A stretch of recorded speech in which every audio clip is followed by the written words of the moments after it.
Hey everybody, Sean from Movie Assault here, and it's time once again for another movie review. This time around, I wanted to review The King's Speech. See if I can get that to show up. This was directed by Tom Hooper, who also directed The Danish Girl and Cats. It was written by David Seidler, who wrote Tucker, The Man in His Dream, among other things, and I love that movie. It stars Colin Firth as King George VI, Geoffrey Rush as Lionel Logue, his speech therapist, and Helena Bonham Carter as Queen Elizabeth. Now, this is a movie that won the Academy Award for Best Picture. It also won for Best Actor for Colin Firth, Best Director for Tom Hooper, Best Original Screenplay for David Seidler. So it's definitely got uh, a pretty good resume as far as films go.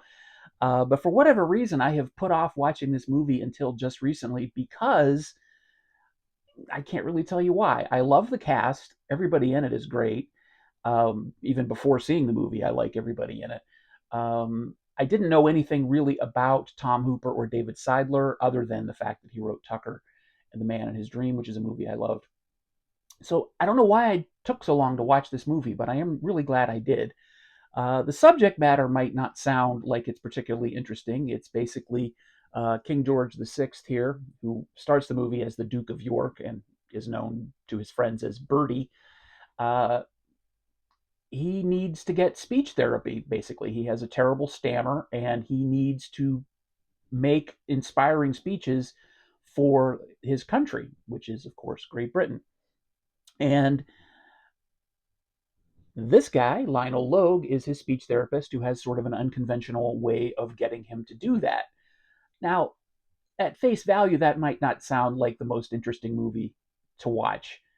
But I will say that the performances in this film, especially Colin Firth and Geoffrey Rush, make this movie fly through 2 hours. This is less about a member of royalty needing speech therapy than it is about two people from two disparate walks of life becoming friends and really forming a tight bond and a really solid friendship.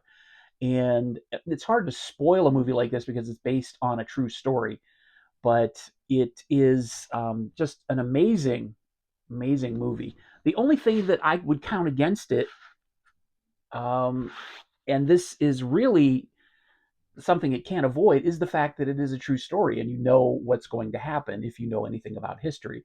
And the really cool thing about this is you really don't need to know much about history to get into the movie. And that's what I really enjoyed about it.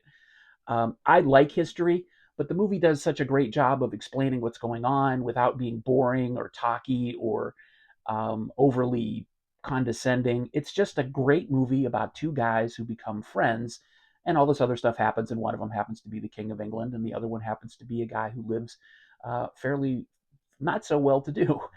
Um, there's some other great performances in this besides Colin Firth and Geoffrey Rush. There is Timothy Spall as Winston Churchill. Guy Pearce is in this as King Edward the Eighth. Um, Michael Gambon is in this, actually playing King George V. Uh, and everybody in this film. Derek Jacobi is in this, and he plays the Archbishop. He's also really good. He's only in it for a little bit, but it's Derek Jacobi. He's pretty much good in everything. Um, so yeah, this is a movie that don't let the subject matter put you off. It's a really great movie. Like I said, the only downside to it, and this is not even a knock, it's just the fact that you know how it's going to turn out because it's a true story. And so I'm giving it a 9 out of 10. I really can't say anything bad about it. The direction is fantastic. Obviously, it won an Academy Award. The cinematography by Danny Cohen is really good. It's sort of muted, but it still has sort of a grand atmosphere that doesn't overwhelm the fact that these are just two guys trying to get to know each other, trying to work work out a problem and becoming friends as a result. So it's not overly flashy. It's not overly grandiose as far as depicting the royalty. It does show the royalty, in that frame when it's necessary. But usually, when Bertie or King George VI or Duke of York, whichever you'd like to call him, because he's all three, um, when he's on camera, Colin Firth's performance just sort of is a very warm, very sincere performance, and it's hard to put into words, but you just feel for the guy because he's got this problem, he can't overcome it, and it's not his fault. And you root for this guy because he's the guy that can help him. I can't put it into words any better than that. This is just an amazing film, and I'm glad I finally watched it. Glad to have it in my collection, and I give it a high recommendation. So 9 out of 10 for The King's Speech.